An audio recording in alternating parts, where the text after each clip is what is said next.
Hi, I'm Bill Still, reporting for Transit TV News. Palestinian militants in Gaza fired 2 rockets into southern Israel on Thursday. The rockets hit far from Jerusalem, where President Obama was at the time. Palestinian militants in Gaza fired 2 rockets into Israel Wednesday as President Obama visits the Middle Eastern country. One of the rockets exploded in the border town of Sderot. The other hit an open field. No one was hurt. Gaza is miles away from Jerusalem, where President Obama started his day. The president was with Israeli Prime Minister Benjamin Netanyahu, viewing the Dead Sea Scrolls at the Israel Museum. The president has now left Israel to go to the West Bank for a meeting with Palestinian Authority President Mahmoud Abbas. Carlotta Bradley, The Associated Press. The former mayor of Bell, California, and 4 former city council members were convicted on Wednesday of misappropriating city funds to inflate their own salaries. 1 former council member was cleared. 5 former public officials from a small town near Los Angeles are now convicted in a case that's become a symbol of political greed. The former mayor and 4 former city council members from Bell, California, were found guilty of stealing taxpayer money.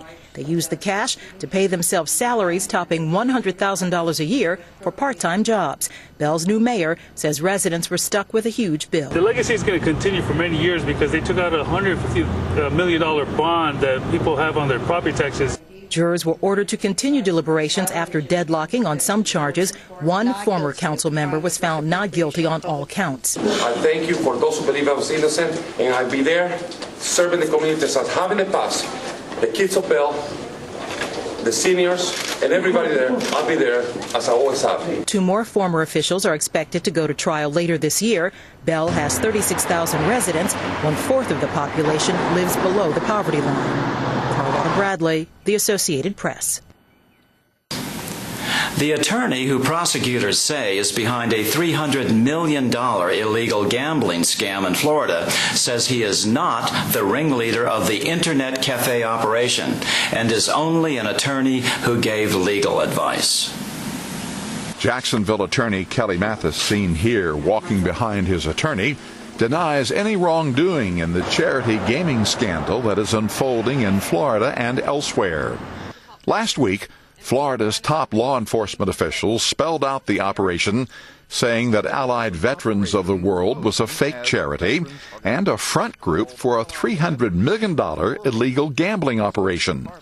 And they put Mathis at the top of the organization. There is no connection. They're trying to force a connection, and that's all they've got, is to say that I was the registered agent. I had some relationship to all of these companies. And the relationship they've got is that I was registered agent. But what they fail to realize is that's no relationship at all. Mathis was arrested along with dozens of other people, and dozens of gambling parlors called Internet cafes offering computerized games were shut down. The scandal has even touched Florida Lieutenant Governor Jennifer Carroll, who resigned. She hasn't been accused of any wrongdoing, but a business she co-owned did public relations work for Allied Veterans of the World. Ross Simpson, The Associated Press.